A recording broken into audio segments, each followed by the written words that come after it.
Le secouriste est la première personne opérationnelle, formée et entraînée à la prise en charge de victimes d'un accident, un malaise, une aggravation brutale d'une maladie ou toute autre situation venant interrompre leur quotidien, de manière soudaine, inattendue, et susceptible de déborder les capacités individuelles ou collectives à faire face. Seul ou en équipe, la recherche d'un danger pour soi, la victime ou les tiers est primordiale. Une action immédiate doit être entreprise pour mettre tout le monde en sécurité ou compléter un dispositif existant. En équipe, le secouriste doit, à la prise de poste, vérifier le matériel et prendre connaissance des notes internes. Il fait du lien avec l'équipe. Lors d'une alerte, il prend connaissance du lieu d'intervention et de la zone géographique. Ce qui permet tout naturellement au secouriste de se rendre plus rapidement auprès de la victime. Un message indiquant l'arrivée sur les lieux est transmis. Dans certaines circonstances, l'accès à la victime ne peut se faire qu'après une manœuvre de sauvetage spécialisée, exemple, aquatique, secours routier. Le secouriste accédera à la victime dans la limite de ses qualifications et de son entraînement. Le secouriste réalise un bilan avec matériel. Alors que seul il fera un bilan avec les moyens dont il dispose. Le but est de déceler une détresse vitale ou psychique en vue de déterminer une prise en charge adaptée. Les terminaux de transmission et le téléphone sont les plus souvent utilisés pour transmettre les informations de la victime à son responsable ou au secours public. Quoi qu'il en soit, en équipe, l'alerte se fait dans le respect des procédures internes.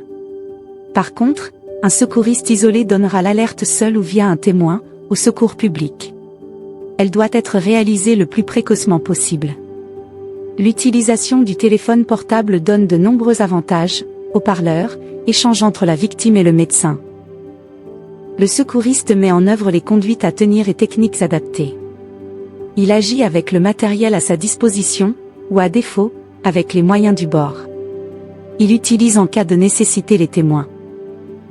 Le secouriste isolé, quant à lui, met en œuvre les conduites à tenir et techniques adaptées à un intervenant.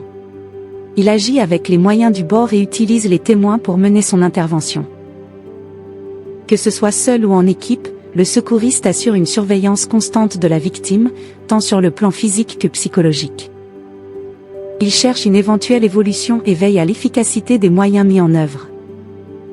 À l'arrivée des renforts, le secouriste transmet les éléments de l'intervention à ces derniers et propose son aide pour la poursuite de l'intervention, le tout dans la limite de ses compétences. Le secouriste isolé pourra prendre contact avec son autorité d'emploi en cas de besoin. En équipe, le secouriste veille au reconditionnement du matériel. Il contribue au débriefing post-intervention prenant en compte l'aspect technique, mais également psychologique. Il transmet les documents pour archivage. Le secouriste a pour devoir de maintenir ses connaissances et ses compétences à jour, en participant régulièrement aux séances de formation continue. La formation continue lui permet ainsi de réaliser un retour d'expérience et d'améliorer ses futures missions, de mieux coordonner son action avec un ou plusieurs équipiers, d'apprendre à utiliser les nouveaux matériels et de prendre connaissance des nouvelles techniques et procédures. Le premier principe du secouriste est de respecter les règles d'hygiène et de sécurité, individuelles et collectives.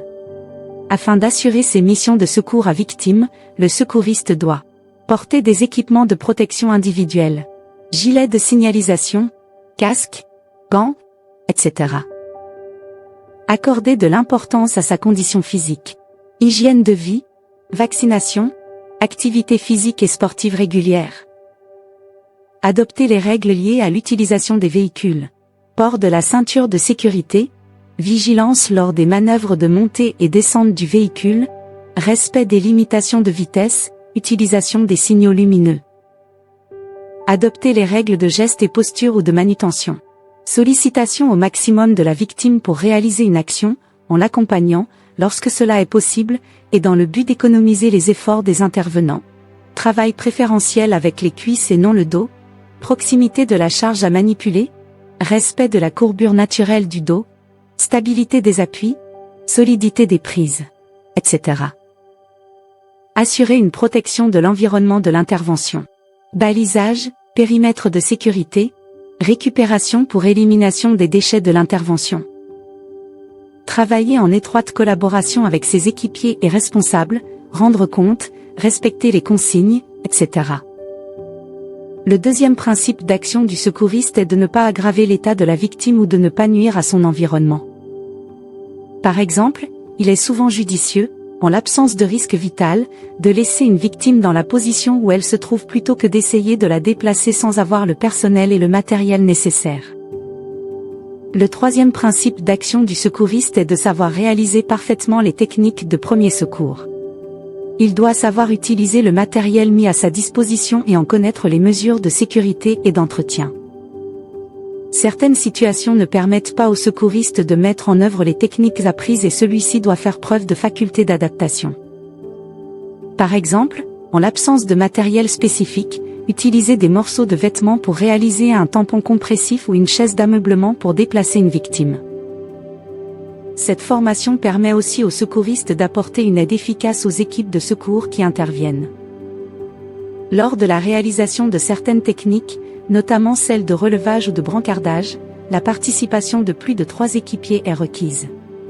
Du fait de sa formation, le secouriste peut être mis à disposition du responsable de l'intervention, pour aider.